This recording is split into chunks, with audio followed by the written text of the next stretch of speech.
Hi ಗೆಳೆಯರೇ, ನಾನು ರಮ್ಯಾ. ನನ್ನ ಜೀವನದಲ್ಲಿ ಒಂದು ದಿನ ಅಚಾನಕ್ ನಡೆದ ಒಂದು ಘಟನೆಯನ್ನು ನಾನು ನಿಮಗೆ ಹೇಳುತ್ತೇನೆ.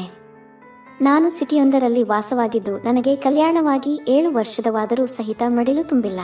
ಅದಕ್ಕೆ ಕಾರಣವೇನೆಂದರೆ ನನ್ನ ಕರಿಮಣಿ ಮಾಲೀಕ ದುಬೈನಲ್ಲಿ ವಾಸವಾಗಿರುತ್ತಾರೆ. ಅವರು 5-6 ತಿಂಗಳಿಗೊಮ್ಮೆ ಬಂದು ಹೋಗುತ್ತಾರೆ. ಇನ್ನು ನಾನು ನನ್ನ ನೆರೆ ಮನೆಯ ಮಕ್ಕಳನ್ನು ಆಡಿಸುತ್ತಾ ಹಾಗೂ ಹೀಗೂ ಸಮಯವನ್ನು ಕಳೆಯುತ್ತೇನೆ. ನನ್ನ ಮನೆಯಲ್ಲಿ ನನ್ನ ತಾಯಿ ಮತ್ತು ತಮ್ಮನಿದ್ದು ನಾವೆಲ್ಲರೂ ಒಟ್ಟಾಗಿ ಇದ್ದೇವೆ. ನನ್ನ ತಮ್ಮ ಡಿಗ್ರಿಯನ್ನು ಕಲಿಯುತ್ತಿದ್ದು ಅವನಿಗೆ ಸಾಕಷ್ಟು ಜನರು ಸ್ನೇಹಿತರಿದ್ದಾರೆ. ಇನ್ನು ನನ್ನ ನೆರೆ ಮನೆಯಲ್ಲಿ ಒಂದು ಕುಟುಂಬ ವಾಸವಾಗಿದ್ದು ಆ ಮನೆಯಲ್ಲಿ ಜೀವನ್ ಎಂಬ ಯುವಕ ಇದ್ದಾನೆ. ಇವನು ಸದ್ಯ ಡಿಗ್ರಿ ಮೊದಲನೇ ವರ್ಷದಲ್ಲಿ ಓದುತ್ತಿದ್ದು ಅವನು ನಮ್ಮ ಮನೆಗೆ ಬಂದು ಹೋಗಿ ಮಾಡುತ್ತಿದ್ದ. ಇನ್ನು ನಾವು ಕೂಡ ಅಷ್ಟೇ ಅವರ ಮನೆಗೆ ಬಂದು ಹೋಗಿ ಮಾಡುತ್ತಿದ್ದೆವು. ಅವನು ನೋಡಲು ಎತ್ತರವಾಗಿದ್ದು ಅವನನ್ನು ಯಾರು ನೋಡಿದರೂ ಸಹಿತ ದೃಷ್ಟಿಯನ್ನು ಬೇರೆ ಕಡೆಗೆ ತಿರುಗಿಸಲು ಆಗುತ್ತಿರಲಿಲ್ಲ. ನೋಡಲು ಒಳ್ಳೆಯ ಸಿನಿಮಾ ನಟರಂತೆ ಇದ್ದ. ಅವನು ಪ್ರತಿದಿನ ಯಾವುದಾದರೂ ಕಾರಣದಿಂದ ನಮ್ಮ ಮನೆಗೆ 2 ಅಥವಾ 3 ಬಾರಿಯಾದರೂ ಬಂದು ಹೋಗುತ್ತಿದ್ದ. ಅಲ್ಲದೆ ಗಂಟೆಗಟ್ಟಲೆ ಇಲ್ಲಿಯೇ ಇರುತ್ತಿದ್ದ. ಇನ್ನು ನನ್ನ ತಮ್ಮನಿಗೂ ಅವನಿಗೂ ಉತ್ತಮ ಸ್ನೇಹವಿತ್ತು. ಮನೆಯಲ್ಲಿಯೇ ಕುಳಿತು ಗೇಮಿಂಗ್, ಕೇರಂ ಹೀಗೆ ಹಲವಾರು ಆಟವನ್ನು ಆಡುತ್ತಿದ್ದರು. ಜೊತೆಗೆ ಅವನು ಕೂಡ ನಮ್ಮೊಡನೆ ಸ್ನೇಹಪೂರ್ವಕವಾಗಿ ವರ್ತಿಸುತ್ತಿದ್ದ. ಹೀಗಾಗಿ ಇವನು ನಮಗೆ ಹತ್ತಿರವಾಗಿದ್ದ. ಇನ್ನು ಅವನು ಕುಳಿತಾಗ ನಾನು ಕೂಡ ಪಕ್ಕದಲ್ಲೇ ಕುಳಿತು ಮಾತನಾಡುತ್ತಿದ್ದೆ. ಆದರೆ ನಮ್ಮ ನಡುವೆ ಸ್ನೇಹವಿದ್ದಿದ್ದರಿಂದ ಅವನು ಯಾವಾಗಲೂ ನನ್ನನ್ನು ಹೆಸರಿಂದಲೇ ಕರೆಯುತ್ತಿದ್ದನು.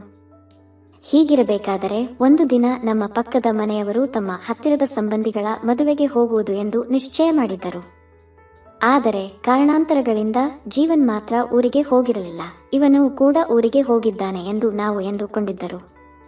ಆದರೆ ಮಾರನೇ ದಿನ ಅಂಗಡಿಗೆ ಹಾಲು ತರಲು ಹೋದಾಗ ಅವನನ್ನ ಕಂಡು ನಾನು ಶಾಕ್ ಆಗಿ, ನೀನು ಊರಿಗೆ ಹೋಗಿಲ್ವಾ ಎಂದು ಕೇಳಿದಾಗ ಅವನು, ಇಲ್ಲ, ಸ್ವಲ್ಪ ಕೆಲಸ ಇದೆ ಅಂತ ಹೇಳಿದ.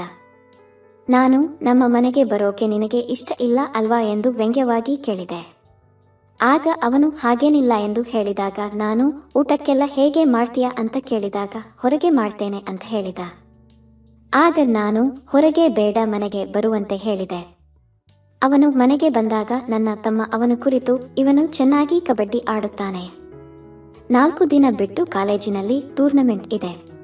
ಅದಕ್ಕೆ ಇವನು ಮದುವೆಗೆ ಹೋಗಿಲ್ಲ ಎಂದು ಹೇಳಿದ. ನಾನು ಕೇಳಿದಾಗ ಅವನು ಹೌದು ಅಂತ ಹೇಳಿದ. ಈ ಹೊತ್ತಿನಲ್ಲಿ ನನ್ನ ತಮ್ಮ ಸುಮ್ಮನಿರದೆ, ರಮ್ಯನಿಗೂ ಕೂಡ ಕಬಡ್ಡಿ ಚೆನ್ನಾಗಿ ಗೊತ್ತು. ಒಂದಿಷ್ಟು ದಿನ ತಮ್ಮ ಕಾಲೇಜು ತಂಡದವನ್ನು ಮುನ್ನಡೆಸಿದ್ದರು ಎಂದು ಹೇಳಿದ. ಆಗ ಅವನು, ಹಾಗಿದ್ದರೆ ನನಗೆ ಕೆಲವು ತಂತ್ರಗಳನ್ನು ಹೇಳಿಕೊಟ್ಟರೆ ನನಗೆ ಸಹಾಯ ಆಗುತ್ತೆ.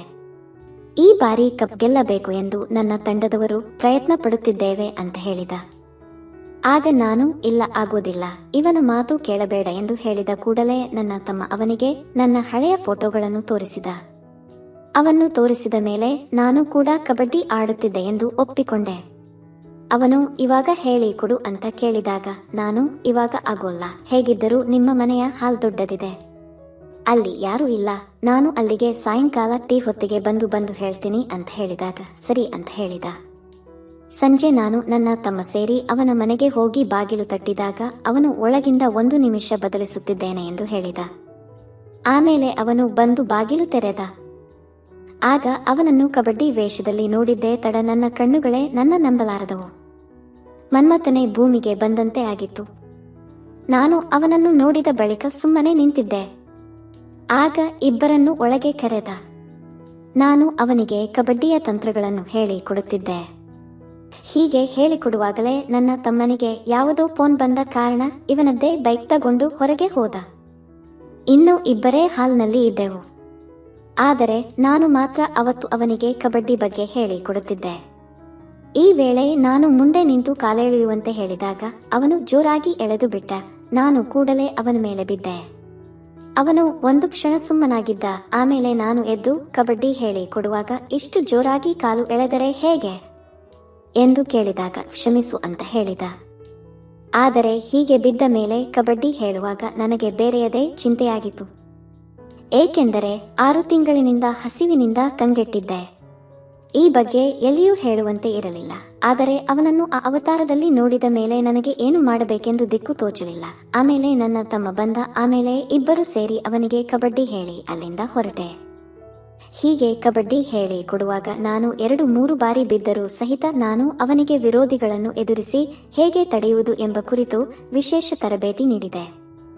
ಜೊತೆಗೆ 2 ದಿನದಲ್ಲಿ ಎಲ್ಲ ಅಗತ್ಯ ಕಬಡ್ಡಿ ತಂತ್ರಗಳನ್ನು ಶ್ರದ್ಧೆಯಿಂದ ಕಲಿಸಿದೆ. ಆದರೆ ಈ ವೇಳೆ ಮೊದಲಿಗಿಂತ ಹೆಚ್ಚು ಹತ್ತಿರವಾಗಿ ಅವನ ಮೇಲೆ ನನಗೆ ಒಳ್ಳೆಯ ಅಭಿಪ್ರಾಯ ಮೂಡಿತು. ಅವನ ಮೇಲಿನ ಅಭಿಪ್ರಾಯಗಳು ಬದಲಾಗತೊಡಗಿದವು. ಆದರೆ ಮತ್ತೊಂದೆಡೆ ಈ 2 ದಿನದಲ್ಲಿ ನಾನು 4 ಬಾರಿ ಕೈಕೆಲಸ ಮಾಡಿದ್ದೆ.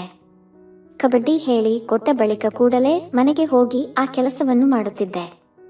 ಆವಾಗಲೇ ನನಗೆ ಸ್ವಲ್ಪ ಸಮಾಧಾನ ಎನ್ನಿಸುತ್ತಿತ್ತು. ಇದಾದ ಒಂದಿಷ್ಟು ತಿಂಗಳು ಬಳಿಕ ನಮ್ಮ ಮನೆಯಲ್ಲಿ ಯಾವುದೋ ಕಾರಣಕ್ಕೆ ಊರಿಗೆ ಹೋದಾಗ ಅವನು ನಮ್ಮ ಮನೆಗೆ ಬಂದಿದ್ದ. ಆಗ ಮನೆಯಲ್ಲಿ ನಾನು ಮಾತ್ರ ಇದ್ದೆ. ಆಗ ಅವನು ಸುಮ್ಮನೆ ಮಧ್ಯಾಹ್ನ ಹೊತ್ತಿನಲ್ಲಿ ಬಂದಿದ್ದ. ಆಗ ನಾನು ಅವನಿಗೆ ಕಾಲೇಜಿನ ಬಗ್ಗೆ ಕೇಳೋಕೆ ಶುರು ಮಾಡಿದೆ. 5-6 ಪ್ರಶ್ನೆ ಕೇಳಿದ ಬಳಿಕ ನಾನು ಅವನಿಗೆ, ನೀನು ಯಾರಿಗೂ ಹೇಳೋಲ್ಲ ಎಂದರೆ ಒಂದು ಮಾತು ಕೇಳ್ತೀನಿ, ನಿಜ ಹೇಳು ಅಂತ ಕೇಳಿದೆ. ಆಗ ಅವನು ಸರಿ ಕೇಳು ಅಂತ ಹೇಳಿದ. ಆಗ ನಾನು, ಎಷ್ಟು ಹಿಂದೆ ಬಿದ್ದಿದ್ದಾರೆ ಎಂದು ಕೇಳಿದಾಗ ಅವನು, ಸಾಕಷ್ಟು ಜನ ಬಿದ್ದಿದ್ದಾರೆ, ಆದರೆ ನಾನು ಮಾತ್ರ ಯಾರಿಗೂ ಓಕೆ ಅಂತ ಹೇಳಿಲ್ಲ ಎಂದು ಹೇಳಿದ. ಆಗ ನಾನು ಯಾಕೆ ಎಂದು ಕೇಳಿದಾಗ ಅವನು, ನನಗೆ ಅವರೆಲ್ಲ ಫ್ರೆಂಡ್ಸ್ ಮಾತ್ರ ಅಂತ ಹೇಳಿದ. ಆಗ ನಾನು ಮತ್ತೆ, ನಾನು ಫ್ರೆಂಡ್ಸ್ ಅಲ್ವಾ ಎಂದು ಕೇಳಿದಾಗ ಅವನು ಸುಮ್ಮನಾದ. ಆಮೇಲೆ ನಾನು ಹೇಳು ಪರವಾಗಿಲ್ಲ ಎಂದಾಗ ಅವನು, ಏನಿಲ್ಲ ಬಿಡು ಎಂದು ಸುಮ್ಮನಾದ. ಆದರೆ ನನಗೆ ಅವನ ಮಾತಿನ ಅರ್ಥ ಆಗಿತ್ತು.